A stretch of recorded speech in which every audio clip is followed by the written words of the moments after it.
Olá, caríssimos pais do Instituto Cidade de Deus. Nós vamos então continuar a nossa formação sobre o livro de São João Crisóstomo, da vanglória e da educação dos filhos.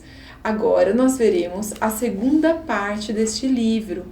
Bom, apenas então recordando, Na semana passada nós vimos aqui o que São João Crisóstomo apresentava sobre a vanglória, que era justamente as pessoas procurarem, por causa desse demônio, dessa glória vã, procurarem as coisas que não são necessárias e verdadeiramente úteis para as suas vidas. E ele dizia que era justamente a vanglória, desde a tenra infância, desde quando nós temos os nossos filhos, que era a causa do mal de toda a sociedade.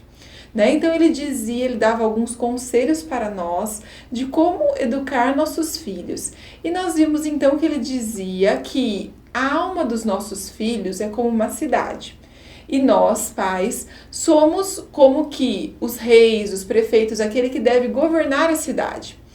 E nós devemos então impor leis e observar o cumprimento dessas leis para que essa cidade vá se formando de forma bela, de forma adequada, de forma harmoniosa, certo? E nós vimos na semana passada então sobre a lei do ouvido, que nós deveríamos sempre dizer coisas boas e não permitir que a criança ouça coisas desonestas.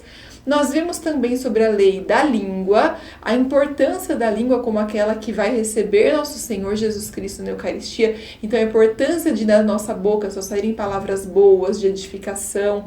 E cortar, corrigir todas as palavras que possam ser desonestas, torpes, ruins, certo? E hoje nós vamos continuar. Eu falei também na semana passada sobre o exemplo que ele dá da história de Caim e Abel. E a gente vai ver que ele também dá um outro exemplo, que hoje eu vou começar por esse outro exemplo, que é da história de Esaú e Jacó. Então, São João Crisóstomo diz assim, que quando os nossos filhos já souberem bem a história de Caim e Abel, e já souberem até nos contar corretamente essa história, percebendo as coisas boas, as coisas ruins, as virtudes, nós podemos contar também a história de Esaú e Jacó, a importância da bênção, a importância dos pais e como Esaú foi capaz de trocar uma bênção por uma paixão, quer dizer, por um prato de lentilhas, simplesmente para saciar o seu ventre.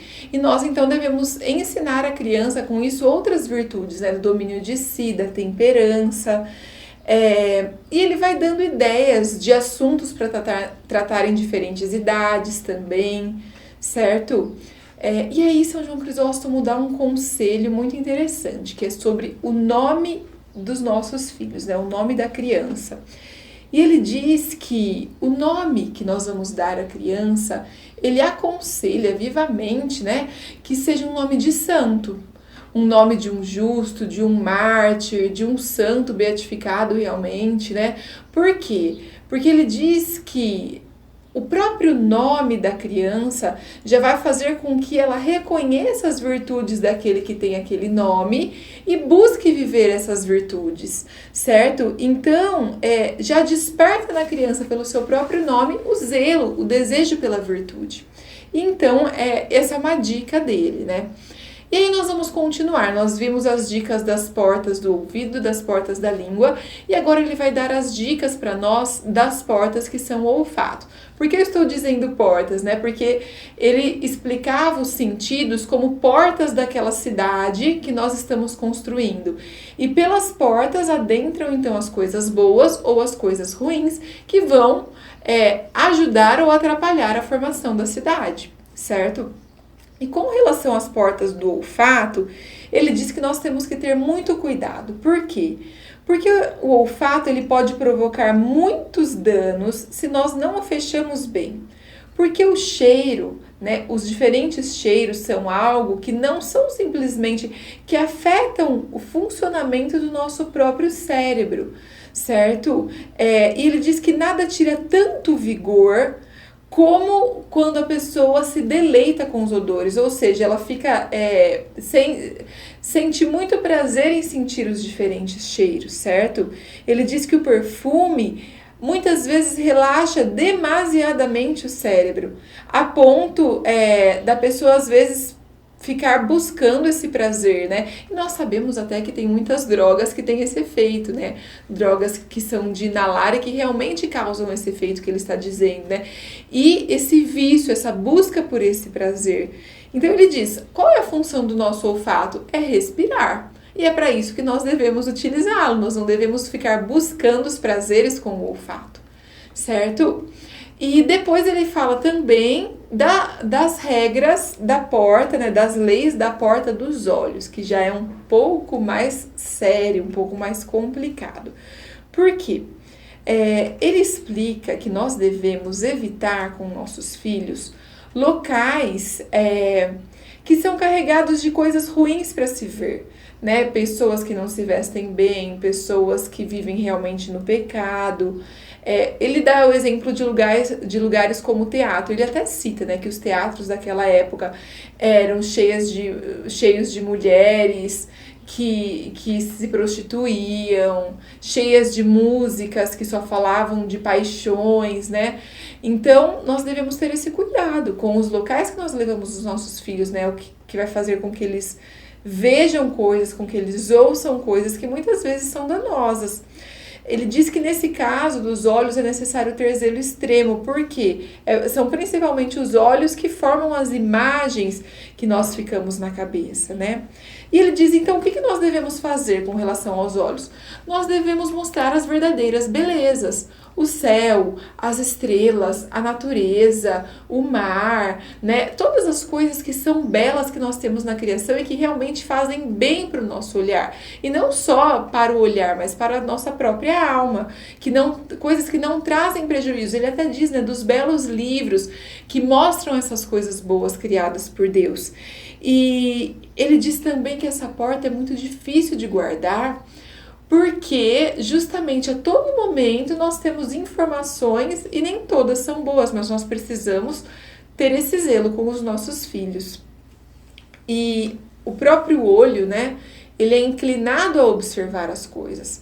Então é muito difícil a gente ir para um lugar onde tem coisas ruins a se observar e essas coisas não serem observadas, porque a função do olho é ver, então ele vai buscar as coisas para ver, certo? E é isso, então, sobre a lei do olho. Por fim, ele coloca também sobre a lei do tato, o tato que está em todo o nosso corpo. E ele diz, né, que o tato parece ser uma porta bem fechada, mas não é assim. Pelo contrário, ela é uma porta super aberta. E todas as experiências que nós vivenciamos no nosso tato, elas adentram o nosso interior. Por isso, nós precisamos ter cuidado, né? E ele dá exemplo, é muito interessante, de nós pensarmos que nós estamos formando um atleta. Tá? Por quê? Como que é a formação de um atleta? Um atleta, ele treina todos os dias para ser um bom atleta, ele come coisas que vão ajudá-lo na formação do seu corpo para fazer determinado exercício, ele tem cuidado com os seus membros para não se machucar. Aquele que treina o atleta, ele então tem ali toda a atenção para que o treino saia adequado, para que o atleta fique um bom atleta. E assim tem que ser. Nós precisamos ser assim com nossos filhos, né? Nós precisamos treiná-los para serem atletas de Cristo, ele até diz, né? Atletas para Cristo. Ou seja, nós precisamos treinar os nossos filhos nas coisas simples, nas coisas básicas, nas coisas difíceis também, para que eles consigam vencer essa maratona para chegar ao céu. E assim, então, é o treino do tato, né? Ele diz, treinar os corpos de nossos filhos para que sejam temperantes, para que sejam prudentes. E aí nós vamos adentrar, então, justamente no interior da cidade. Até agora nós dissemos das portas, né? Dos cuidados que nós devemos ter nas portas da cidade. Agora, no interior da cidade, quais são os cuidados que São João Crisóstomo explica que nós devemos ter? Ele diz que nós devemos cuidar principalmente de 3 virtudes. A questão da ira, a ira como virtude, né? a questão da concupiscência, a concupiscência não é uma virtude, mas nós conseguimos desenvolver a temperança para vencer a concupiscência e também a prudência, né? A prudência porque é ela que vai regular a razão. Então, ele vai dividir essa última parte do livro nas leis sobre essas três partes, sobre a ira, sobre a concupiscência e sobre a prudência. A ira, que ela pode ser virtude ou vício, dependendo de como se vive. A concupiscência, que é uma ferida que nós temos mesmo por causa do pecado original e que nós temos que vencer com a temperança. E a prudência, que é algo que nós devemos desenvolver. Então, nós vamos falar de cada um desses três aspectos, começando pela questão da ira. A ira, então, é uma paixão que nós temos e que pode ser uma virtude ou pode ser um vício, conforme aquilo que nós fazemos a partir dessa ira que sentimos, né? Por exemplo, para que a criança seja formada na virtude e sua ira seja virtuosa, nós precisamos treinar a criança nas contrariedades. Por quê? É quando a criança é contrariada que justamente ela se ira. E ela então vai aprender a controlar a sua ira para se irar apenas realmente quando se deve irar. E não se irar com coisas simples, com coisas que não há real necessidade, com coisas que seria simplesmente uma ira viciosa. Certo? Então ele diz, por exemplo, que nós devemos treinar em casa com os filhos. De vez em quando contrariar os filhos, e sempre que necessário, fazendo com que eles desenvolvam esse autocontrole, esse domínio. Que mais? Ensinar os filhos que eles devem sofrer as injustiças, mas que eles não podem aceitar as injustiças, os males contra o próximo, né? Então, ao mesmo tempo que deve-se suportar as contrariedades contra si mesmo, não aceitar o mal contra o outro, certo? Então, é regular essa ira para o seu bem e para o bem do outro. Que mais? Ele diz assim, que os pais devem ser duros e intransigentes quando os filhos não cumprem as leis, mas devem ser ao mesmo tempo mansos, benignos, doces, né? Generosos para premiar os filhos quando eles cumprem a lei. Então, essa é uma forma deles aprenderem também a ir regulando com equilíbrio aquilo, quando devem agir com ira e quando não devem. Ainda sobre a ira, né? Ele diz que o jovem precisa aprender a ser moderado. O que quer dizer isso? Nem pacífico no sentido de não brigar por nada, ser indiferente às coisas, né? Nem ser violento, que por tudo, por qualquer contrariedade, briga, explode. Não, nós precisamos ensinar na questão da ira a moderação. Ser irado realmente quando há algo justo e não ter a ira, né? Não se irar quando é algo que o contradiz. E qual é a lei? Ele até... São João Crisóstomo, eu vou até ler para vocês uma parte aqui, né? Que ele diz assim, que nós devemos ter uma lei para os jovens com relação à ira, ó. Seja lei para o jovem que jamais defenda a si mesmo quando for insultado ou quando sofrer um dano. Nem tampouco consinta jamais que outro sofra nada semelhante. Então quer dizer o quê? Jamais se defender quando há algo que contradiz a si mesmo, mas ao mesmo tempo não tolerar que se faça um dano a outro, né? Que outro seja insultado, que outro sofra um dano. Então é assim que nós conseguimos controlar a ira. Conosco, nós devemos aprender a nos submetermos, né? Nós devemos aprender a sermos contrariados. Mas com o outro, sempre que há uma injustiça, um dano, nós devemos defender e não aceitar isso, certo? E São João Crisóstomo, com relação à ira, coloca ainda que aquele que ensina, ele também vai aprendendo com a ira. E os pais precisam melhorar cada vez mais, pois os pais só vão ter filhos equilibrados nessa virtude se eles também forem, certo?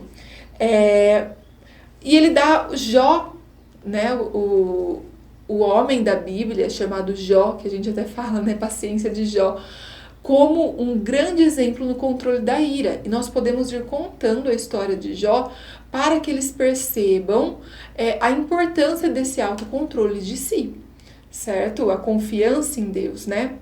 E São João Crisóstomo coloca, né, que os jovens precisam aprender a ser compreensivos quando, principalmente, alguém estraga algo que é deles, né? Isso é uma forma de controlar a ira, porque ele diz assim: uma criança que tem um brinquedo que gosta muito, por exemplo, esse brinquedo é estragado, ou um objeto pelo qual tem muito apreço, esse objeto é estragado. Se a criança consegue se controlar nessa situação, ela vai desenvolvendo. Ela muitas vezes age melhor do que muitos homens, que em situações pequenas não se controlam, né? E ele diz assim, que quando a criança não sentir mais falta daquele objeto, os pais podem até comprar um novo, porque quer dizer que a criança venceu aquele apego que ela tinha, né? Ela conseguiu dar um passo de maturidade. Não apenas não se irou, mas ao mesmo tempo depois conseguiu lidar bem com esse dano que sofreu, certo? Se moderado em coisas pequenas, facilmente será moderado nas coisas grandes. E então, ele diz que uma grande forma de nós ensinarmos isso é que a criança aprenda a preferir o outro a si. Então, por exemplo, crianças que têm irmãos, né? A criança deve preferir que o irmão ganhe as coisas, que o irmão tenha o melhor do que ela mesma, porque assim ela consegue dominar a si mesma, ela sempre vai querer o bem para o outro. Agora nós vamos então para a segunda parte, que é sobre a concupiscência. Essa ferida que nós temos por causa do pecado original e que nós precisamos aprender a controlar com o desenvolvimento da temperança. São João Crisóstomo explica que a concupiscência, ela ataca as crianças desde cedo, né? Na época dele, ele até diz que os médicos diziam que atacava violentamente aos 15 anos de idade. E hoje nós sabemos que os médicos dizem que a criança tem essa tendência natural desde cedo. Então, na verdade, a concupiscência, ela é uma ferida causada pelo pecado. Então, ela realmente ataca a criança desde cedo. E na sociedade que nós vivemos, né, onde não se tem as virtudes, essa ferida, ela pode ir se abrindo cada vez mais cedo e causando males cada vez maiores. Então, ele diz que ele segundo aquilo que ele conhece, talvez a melhor arma para vencer a concupiscência seja o conhecimento do inferno, né? Mas ele também dá ainda muitas outras dicas. Por exemplo, ele diz que se deve afastar os filhos dos espetáculos teatrais por aquelas questões que eu já falei, né? Da visão das impurezas, de ouvir coisas desonestas, né? Ele diz também que não se deve ir a lugares onde o que tem lá é indigno aos olhos das crianças.